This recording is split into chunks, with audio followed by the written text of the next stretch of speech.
Hi hello friends, welcome back to ಮನಸ್ಸಿನ ಕಾದಂಬರಿ.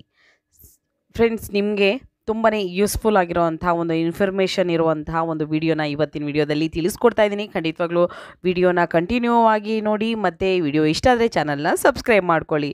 Okay, ಪೂಜೆಯಲ್ಲಿ ಧಾರ್ಮಿಕ ಕಾರ್ಯಗಳಲ್ಲಿ ನಿಷಿದ್ಧ ಕಾರ್ಯಗಳು, ಸೊ ಯಾವುದೋ ಕೆಲಸಗಳನ್ನು ನಾವು ಮಾಡಬಾರ್ದು ಅನ್ನೋದನ್ನು ಇವತ್ತಿನ ವಿಡಿಯೋದಲ್ಲಿ ನಾನು ತಿಳಿಸ್ಕೊಡ್ತಾ ಇದ್ದೀನಿ. ಗಣೇಶನಿಗೆ ತುಳಸಿ ಏರಿಸಬಾರದು, ಅಮ್ಮನವರಿಗೆ ದೂರ್ವೆ ಏರಿಸಬಾರದು, ಶಿವಲಿಂಗಕ್ಕೆ ಕೇತಕಿ ಪುಷ್ಪ ಏರಿಸಬಾರದು, ವಿಷ್ಣುವಿಗೆ ಅಕ್ಷತೆಯ ತಿಲಕ ಇಡಬಾರದು, ಒಂದೇ ಪೂಜಾ ಕೋಣೆಯಲ್ಲಿ 2 ಸಾಲಿಗ್ರಾಮ ಶಂಖಗಳು ಇರಬಾರದು, ಒಂದು ದೇವಸ್ಥಾನದಲ್ಲಿ 3 ಗಣೇಶ ವಿಗ್ರಹಗಳನ್ನು ಇಡಬಾರದು,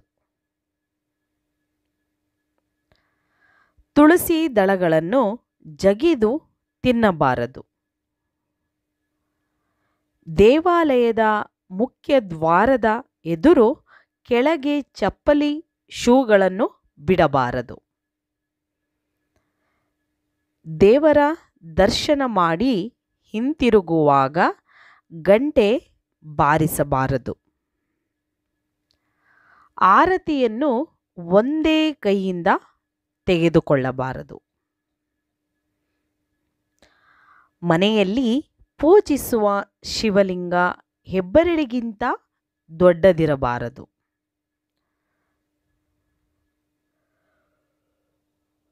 ಶಿವಲಿಂಗವನ್ನು ತುಳಸಿ ಗಿಡದಲ್ಲಿ ಇಡಬಾರದು,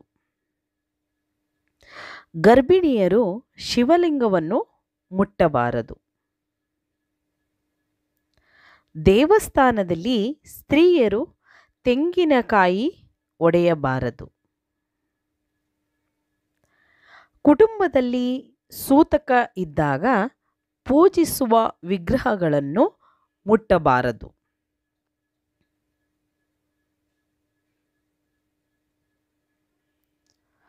ಶಿವನಿಗೆ ಪೂರ್ಣ ಪ್ರದಕ್ಷಿಣೆ ಬರಬಾರದು, ಶಿವನ ಅಭಿಷೇಕದ ತೀರ್ಥ ಹರಿಯುತ್ತಿದ್ದರೆ ಅದನ್ನು ದಾಟಬಾರದು, ಹರಿಯುತ್ತಿದ್ದರೆ ಅದನ್ನು ದಾಟಬಾರದು, ಒಂದು ಕೈಯಿಂದ ನಮಸ್ಕರಿಸಬಾರದು,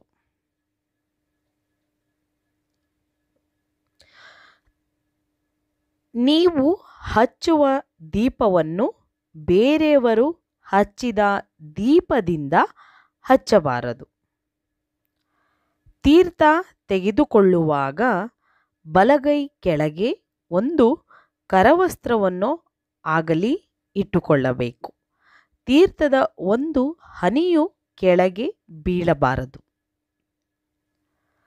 ತೀರ್ಥ ಕುಡಿದ ಕೈಯನ್ನು ತಲೆಗೆ ಅಥವಾ ಶಿಕೆಗೆ ಒರೆಸಿಕೊಳ್ಳಬಾರದು, ಬದಲಿಗೆ ಕಣ್ಣುಗಳಿಗೆ ಹಚ್ಚಿಕೊಳ್ಳಬೇಕು. ಗಾಯತ್ರಿಯು ಶಿಕೆಯಲ್ಲಿ ನೆಲೆಸಿರುತ್ತಾಳೆ, ದೇವಿಗೆ ಅಪವಿತ್ರತೆ ಉಂಟಾಗುತ್ತದೆ,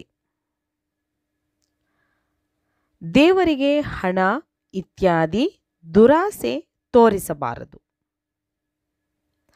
ಸ್ತ್ರೀಯರು ಹನುಮಂತ ದೇವರನ್ನು ಶನಿದೇವರನ್ನು ಮುಟ್ಟಿ ನಮಿಸಬಾರದು,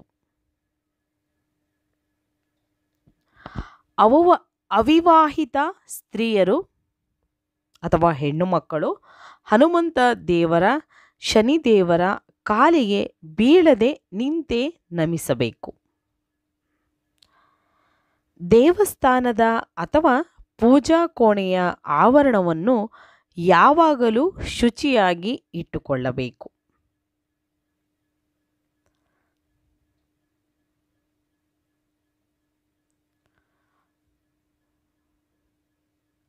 ದೇವಾಲಯದಲ್ಲಿ ಜನಜಂಗುಳಿ ಇದ್ದಾಗ ಭಗವಂತನ ನಾಮಸ್ಮರಣೆ ಮಾಡುತ್ತಾ ನಿಮ್ಮ ಸರದಿಯಲ್ಲಿ ಮುಂದೆ ಸಾಗುತ್ತಿರಬೇಕು,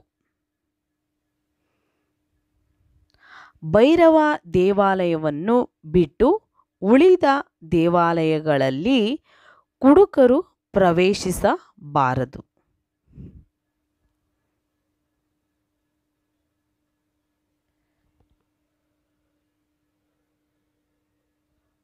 ದೇವಾಲಯವನ್ನು ಪ್ರವೇಶಿಸುವ ಮೊದಲು ಬಲಗಾಲನ್ನು ಇಟ್ಟು ಮತ್ತು ದೇವಾಲಯದಿಂದ ಹಿಂತಿರುಗುವಾಗ ಮೊದಲು ಎಡಗಾಲನ್ನು ಹೊರಗಿಟ್ಟು ಹೋಗಬೇಕು.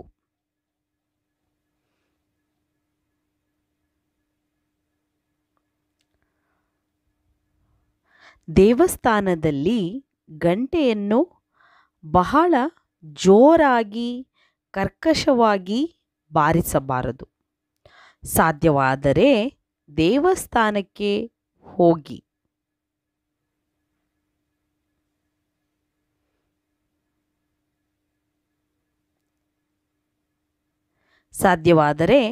ದೇವಸ್ಥಾನಕ್ಕೆ ಹೋಗಿ ಬರಲು ಬೇರೆ ಜೊತೆ ಬಟ್ಟೆಗಳನ್ನೇ ಇಟ್ಟುಕೊಂಡು ಧರಿಸಿ ಹೋಗಬೇಕು. ದೇವಾಲಯ ಬಹಳ ದೂರ ಇಲ್ಲದಿದ್ದರೆ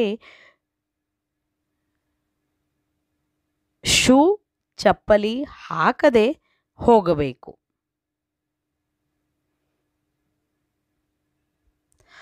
ದೇವರ ದರ್ಶನವನ್ನು ನಿಂತು ತೆರೆದ ಕಣ್ಣುಗಳಿಂದ ಪಡೆದು ಹಾಗೆಯೇ ಹಿಂತಿರುಗಬಾರದು. 2 ನಿಮಿಷ ಕುಳಿತು ದೇವರ ದರ್ಶನ ಮಾಡಿ ನಂತರ ಆ ಮಾಧುರ್ಯವನ್ನು ಅನುಭವಿಸಬೇಕು.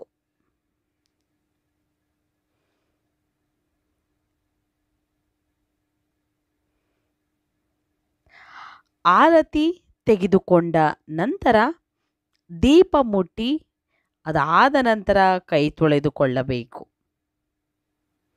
ಇವುಗಳನ್ನು ಪ್ರಾಚೀನ ಋಷಿಗಳು ತಿಳಿಸಿ ಕೊಟ್ಟಿದ್ದಾರೆ.